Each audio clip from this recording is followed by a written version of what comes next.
relationship gone, business in pieces. I was sitting on the floor of a hallway in Hawaii with no idea what came next. I remember the silence more than anything. And it wasn't the peaceful kind of silence. Like it was the kind where the world stops making sense. And I sat there just waiting to feel something. I knew I was supposed to feel something, but I mostly felt nothing. But here's what actually got me. It wasn't the crash that broke me. It was the thought that crept in right after. That I wasn't even happy before all this happened. All of it. The relationship, the routine, that version of my life that looked fine from the outside. It had been hollow for a long damn time. I just hadn't stopped long enough to notice.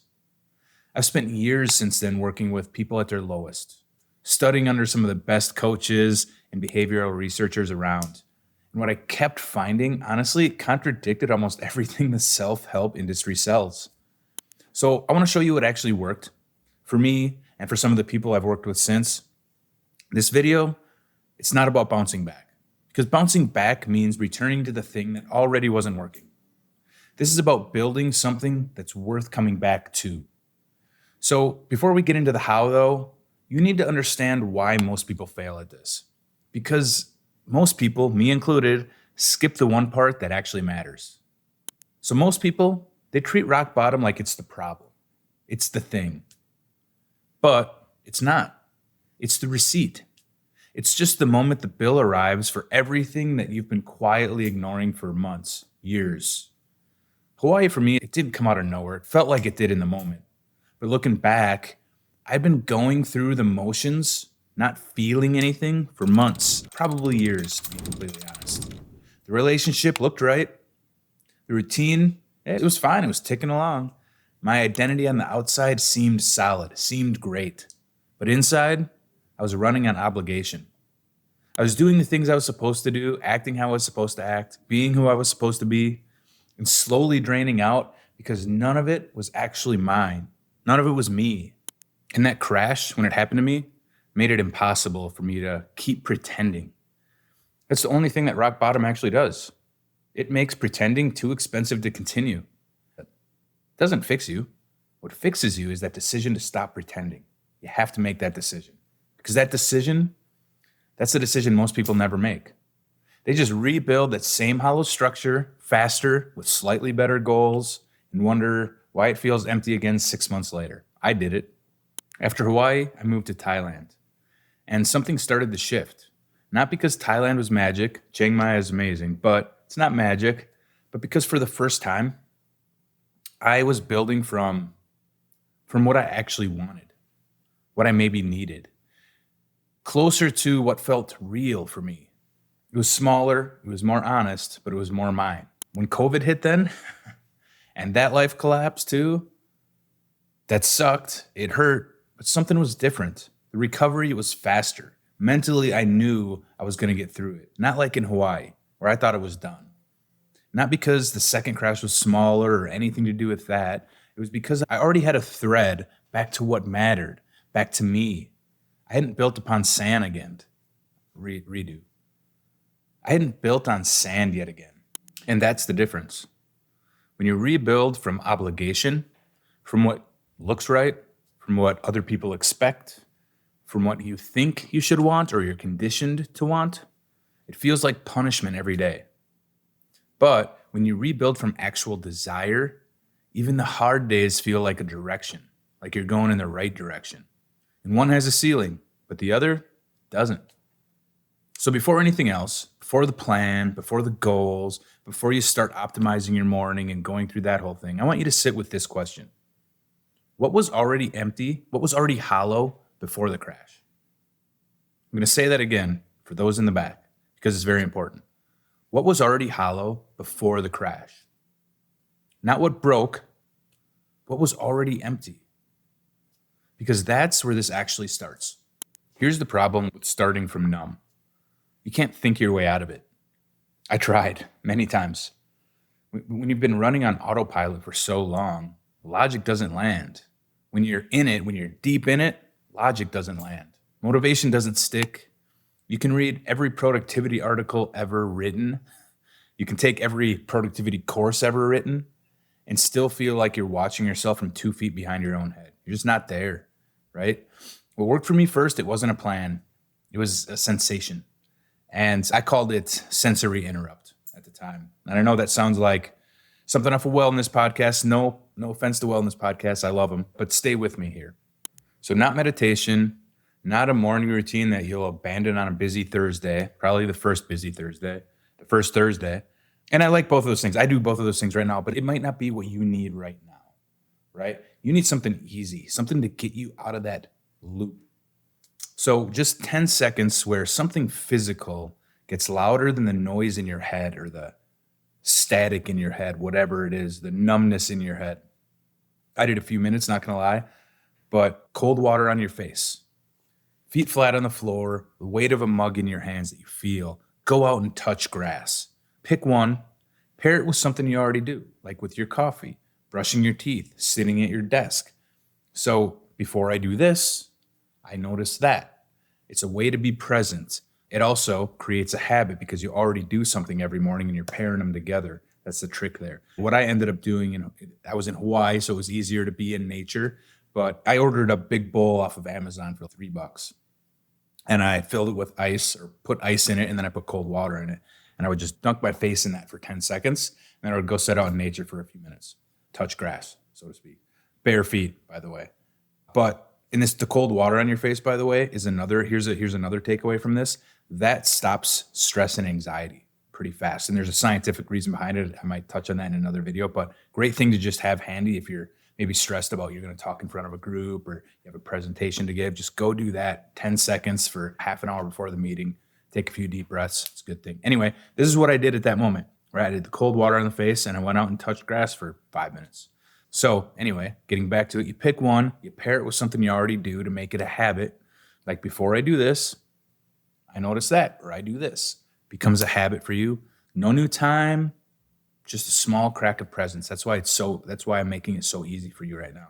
Because the autopilot, again, is the loop. That's the loop you're going through, that static loop. It's just the autopilot. I'm stuck. Nothing's changed. This is just how it is and how it's going to be. If you're feeling that, I know it. I felt it for so long. And the sensation breaks it, though, before the story loads, because you do it right away, right? You get up, you do it, you're feeling something. You're not waking up your motivation yet, right? You're not having this super 10x your morning, 30 minutes of meditation yet. You're not waking up your motivation yet. You're just waking up. You got to start there. Get that crack open. And from there, you add some movement. Not exercise, not a metric, something that used to just feel like you. A walk with no destination. I always love a walk in nature, right? If there's a pond or you can get in some trees, a walk in nature. No headphones too. A walk in nature. Hear the birds, man. 5 minutes, no tracking, no big deal. Just you, your body, remembering what alive used to feel like. And then comes the one conversation. Not a therapist, not a coach, not some dramatic intervention, just one person that you trust, where you say out loud what's missing. Not the plan to fix it. I'm not trying to overwhelm right now, right? Just the honest naming of it. Something just loosens when you do that. And I promise it matters more than it sounds. You're putting it out there when you talk to someone that you trust. And then here's the part that you probably won't expect. You stop something. You don't add it, you stop something. So pick one thing that's been filling the void without actually filling it. Scrolling at midnight, a drink that you don't really want but do anyway, a conversation that you keep having that leaves you feeling worse. I don't know, just something that weighs on you. I used to feel shame as I was scrolling. What's that in your life? Cut it for 7 days, not forever. Not trying to overwhelm you, just 7 days.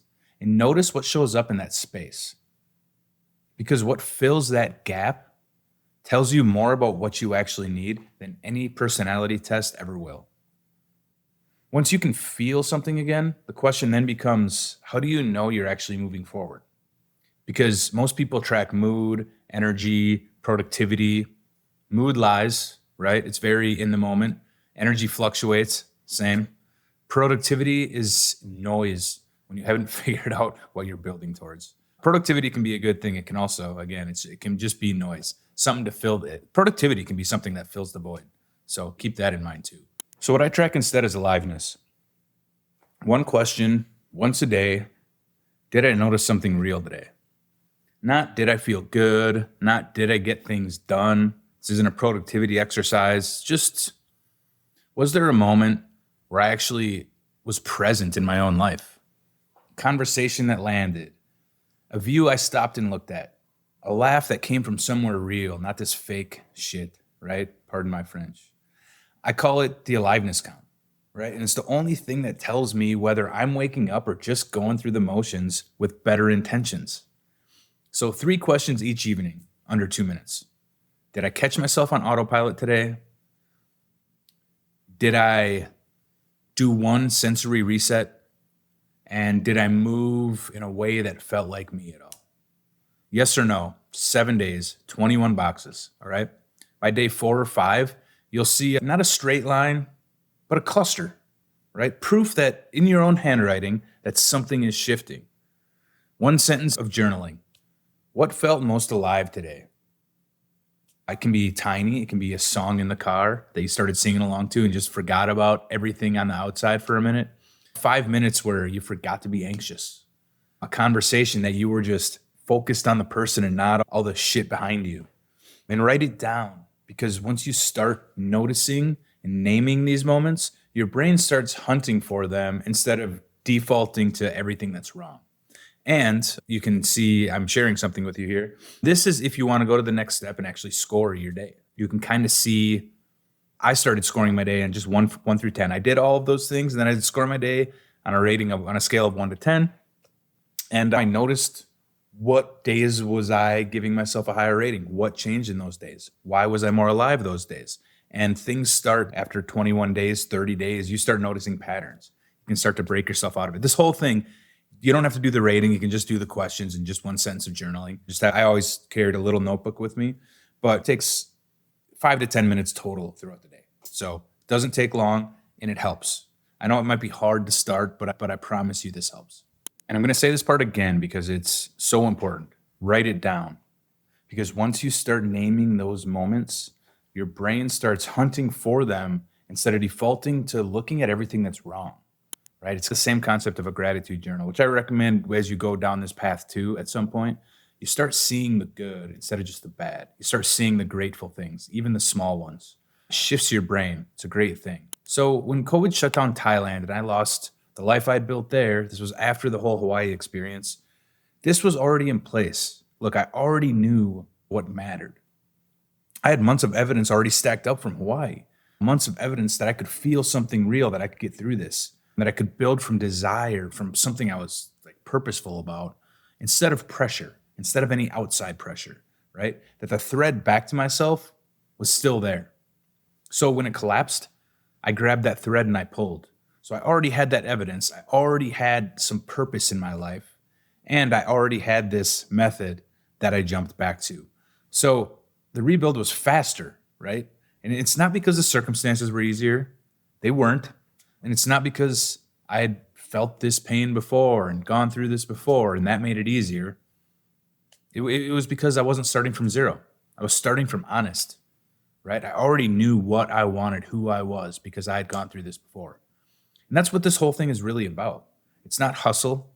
It's not toxic positivity. People will tell you that. You don't have to 10x your productivity today. It's not a morning routine that turns you into this productivity robot, gets you up at 4 a.m. so you get 4 hours of sleep. It's just honest contact with what's real, what you actually feel, what you actually want, what actually makes you feel like yourself that maybe you haven't felt for a long time. So strip away the performance and build whatever's left standing. And here's the truth about how this can go, right? Because I want to tell you, warts and all here, there are going to be days where all 3 questions, everything you answer, I'll come back no. Where maybe if you're scoring, you're a 1 out of 10. There are going to be days where your most alive moment is finishing a glass of cold water when you wake up. That's fine. It's still data. What matters is that you still keep going. You keep asking. Because the moments of aliveness, they'll be there. They will come. And they'll start to stack slowly at first, and that's okay. but then faster than you would expect. You'll start snowballing. You're not bouncing back, remember, right? You're not bouncing back. You're building something that actually fits. So, finishing this up, the crash wasn't the problem. The pretending was. Everything else, the plan, the framework, the fresh start, it only works once you've been honest about that. So be honest with yourself first and then with someone else. And if this hits somewhere real, I've got a video that goes deeper into rock bottom, videos on frameworks for rebuilding with purpose. Check them out. I'll throw some in the show notes. And if you appreciate this kind of content, no noise, no performance, just what actually works, subscribe, because there's a lot more out there right now and there's a lot more coming your way.